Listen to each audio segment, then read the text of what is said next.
Coucou la famille, bienvenue sur la chaîne. Heureux de vous retrouver aujourd'hui pour une nouvelle vidéo. Bien sûr, avant de rentrer dans le vif du sujet, j'invite tous ceux et celles qui aiment le contenu à liker et à partager la vidéo avec votre entourage. Sur ce, revenons sur ce dernier match de la Liga entre le FC Barcelone et le FC Séville. Victoire du FC Barcelone 2-1. Dernier match de Xavi en tant qu'entraîneur du Barça. Comment vous dire que le départ de Xavi, je pense que ça aurait dû se faire dans d'autres conditions. Le fait que Xavi, en milieu de saison, annonce qu'il parte, ensuite qu'il reste et ensuite qu'il se fasse virer par la Porta.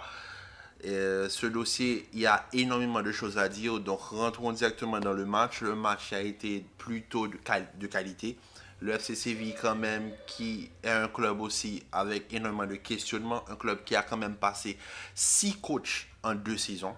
Je répète bien, 6 coachs en 2 saisons.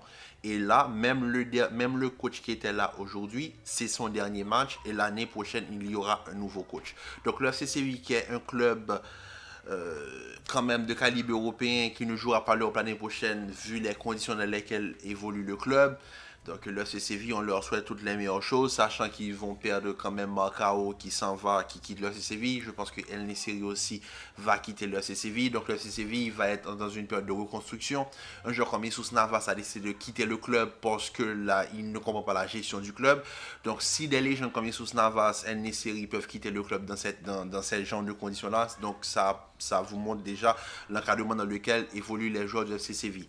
Maintenant, du côté du FC Barcelone, on a une équipe, comment vous dire, avec une gestion calamiteuse, qui rêve de grandeur, mais malheureusement, qui ne comprennent pas qu'ils ne sont plus le club qu'ils étaient il y a quelques années. Je vais juste revenir sur une chose. Déjà, par rapport à Laporta et Xavi, il faut savoir que ça n'a jamais été l'amour fou. Parce que énormément de gens ne le savent pas, mais Xavi n'a jamais été le choix de Laporta. Laporta a toujours voulu un coach allemand. C'est pour cela que la première occasion qui s'est pointée pour virer Xavi, il n'a pas hésité. Parce que ce que Xavi a fait, les raisons pour lesquelles Xavi a été viré ne sont pas claires. Mais tu ne peux pas me dire que tu vires un coach parce qu'il dit la vérité. Parce que le départ de Xavi me rappelle exactement ce qui s'est passé avec Ronald Koeman. Ronald Koeman disait la même chose par rapport au groupe. Il disait que ce groupe-là n'était pas qualitatif, qu'il fallait du recrutement, et il s'est fait virer pour ça. Xavi vient, mais c'est pas un choix de la Porta. Donc Xavi vient parce que, bon, pour d'autres raisons.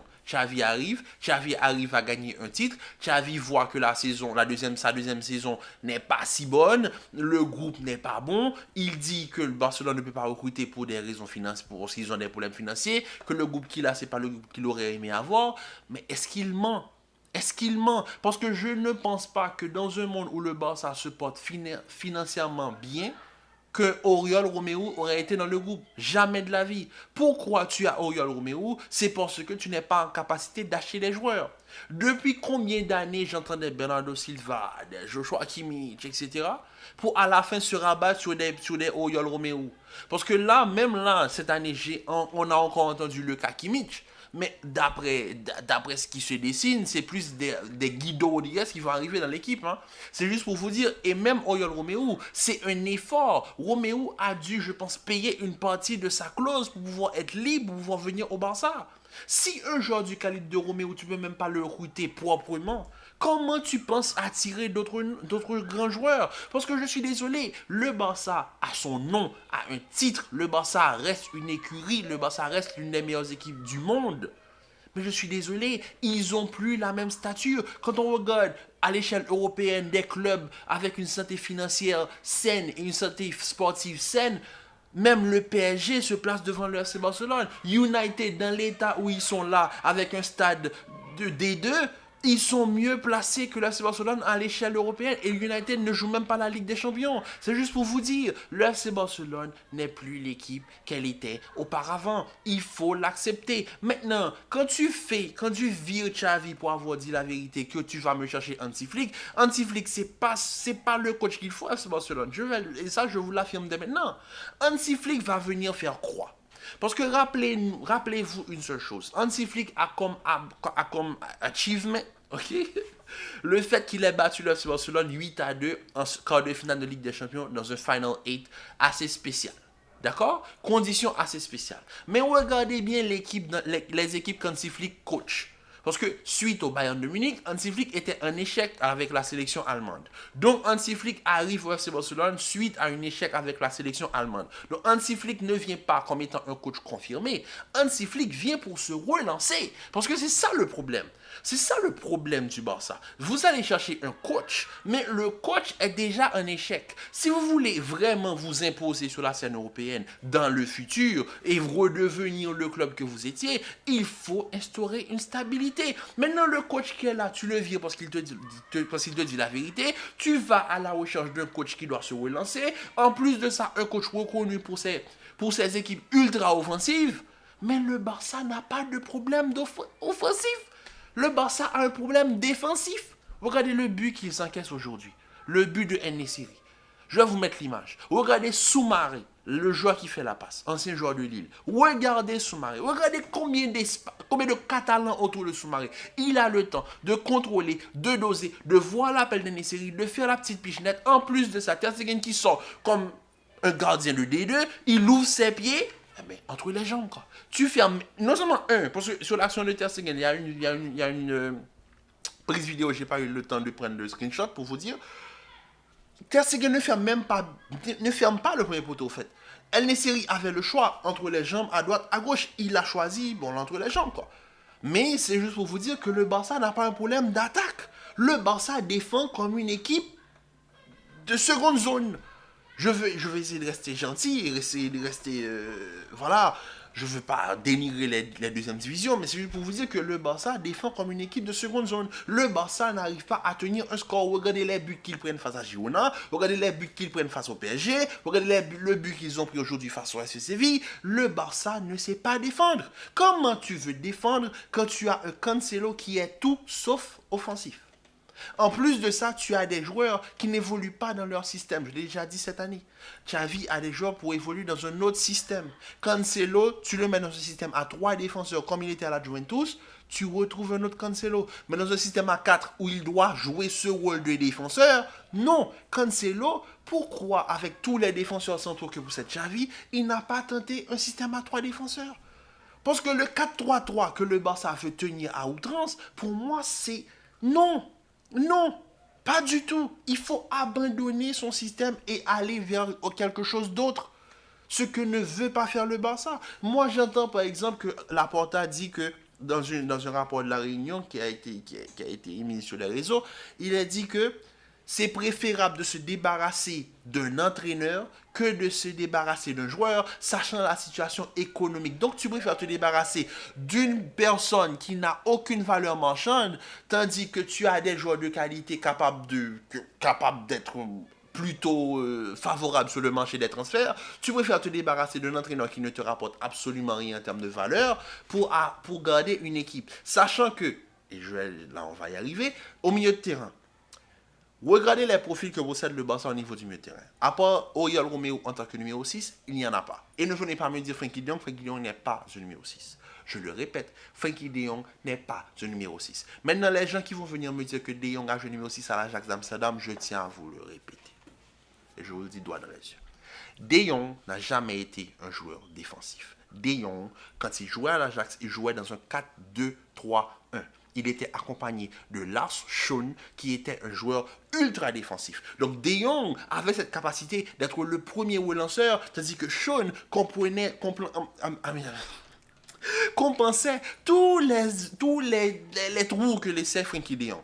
Donc Frenkie de Jong, techniquement parlant, était plus fort que Schön. Donc son impact technique sur le jeu se fait ressentir plus vite qu'un Lars Schön. Mais Lars Schön a tellement apporté au jeu de Jong que De Jong est passé pour un numéro 6. Mais De Jong n'est pas un numéro 6. Je le répète. Donc tu as Frenkie de Jong, d'accord?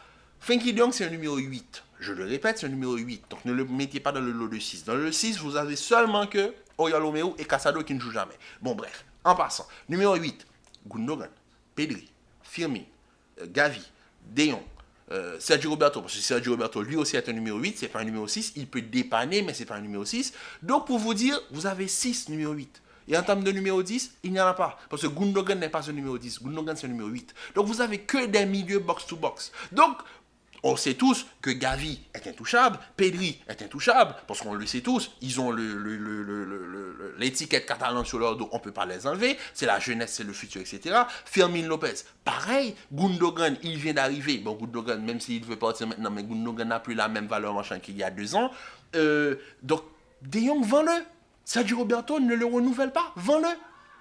Récupérer un tout petit peu d'argent et aller chercher un numéro 6 pour pouvoir combler les trous. Mais d'après le président, il est plus facile de se débarrasser d'un entraîneur que de se débarrasser d'un joueur. En attaque, t'as pas d'attaquant, t'as que Lewandowski, t'as un attaquant numéro 9 que tu fais jamais jouer. Quand tu le fais jouer ailier. Je sais pas, en tout cas, c'est et tout ça en ayant un entraîneur qui quand même a essayé de faire avec ce qu'il avait, il se fait virer parce qu'il dit la vérité, tu vas chercher un entraîneur en échec pour essayer de se relancer, un entraîneur plus connu pour ses phases défensives des phases offensives que ses phases défensives, tandis que ton problème c'est au niveau de la défense. Ok, bon, d'accord, je pense que là on est dans un cirque, donc je pense qu'il faut juste attendre le show. Parce que le show must go on. On va voir ce que va nous faire le Barça. Mais moi, je sais très bien que Hansi Flick n'est pas la solution. Bon, écoutez. Ici, Laporta fait ce qu'il veut. Il va être en période d'élection très bientôt. Donc, je pense que si Hansi Flick ne lui apporte pas de résultats de très très vite, ça va vite partir au cacahuète aussi. Hansi Flick aussi, c'est un entraîneur qui est très très gentil, qui a parfois cette bise, on va dire, cette vilaine tendance à se taire un tout petit peu, mais je pense qu'au Barça, il faut quelqu'un pour leur dire la vérité. Et je pense que je ne vais pas être le seul à le dire, Xavi, je pense pas qu'Hansi Flick va aimer le Barça plus que Xavi, quoi. Et si Xavi est venu, il a dit ce qu'il a dit, il ne le dit pas dans le sens méchant, il ne le dit pas méchamment. Il le dit pour que les fans comprennent que, hey, voilà notre vérité, voilà notre situation. Je sais que être président du Barça, c'est être président d'une institution, c'est être un représentant politique, littéralement. Littéralement, on va pas se mentir. Barcelone, l'FC Barcelone, c'est la plus grande institution de la Catalogne. Être représentant, être le président de ce club, mais être plus président qu'un club, c'est être plus qu'un président, un président d'un club sportif, c'est être un représentant politique pour la zone. Je peux le comprendre. Mais agis logiquement. Xavi est l'enfant de la maison. Xavi ne va jamais venir et mentir aux fans. Xavi, il dit ce qu'il a à dire parce qu'il a besoin d'apporter une certaine clarification à la situation. Et tu le renvoies parce qu'il te dit la vérité. Mais moi, je tiens à le rappeler que Xavi n'a jamais été le choix de Laporta. Donc, on va voir. Mais ce match entre Séville et Barcelone, deux équipes, à la fin du match, on a plus de questions que de réponses. Parce que là, je regarde l'équipe, je me dis, bon, Araujo qui veut dégager, Inigo Martinez, oh là là, c'est pas possible. Koundé en tant que latéral, non, c'est pas possible le match qu'il a fait aujourd'hui. Koundé était plus un défenseur de Séville que Sergio Ramos aujourd'hui. Sergio Ramos aujourd'hui qui a fait une très bonne performance. Roméo sur son entrée n'a pas été si bonne que ça. Pedri c'est bien entre les lignes, mais il y a un grand manque de finition. Lamine Yamal est déstabilisateur, mais il a un grand travail à faire au niveau de sa finition. Ferran Torres pour moi est peut-être l'ailier qu'il faut au Barça, mais Ferran Torres est trop inconsistant. Wow, Félix, est-ce qu'on le garde, est-ce qu'on le tient, est-ce qu'on le vend, est-ce qu'il retourne à l'Atlético, on ne sait pas. Cancelo, qu'est-ce qu'on fait? En fait, il y a trop de questionnements pareils du côté de Séville, qui s'en va, qui reste, les présidents vont rester. Il y a plus de questionnements que de réponses à la fin du match pour les deux équipes, sachant que c'est le dernier match de la saison. Waouh! En tout cas, sur ce, la famille, je vous dis à très bientôt pour une nouvelle vidéo. Commentez, likez, partagez. Restez en paix, en santé. Prenez soin de vous. Et on se dit à très vite pour une nouvelle vidéo.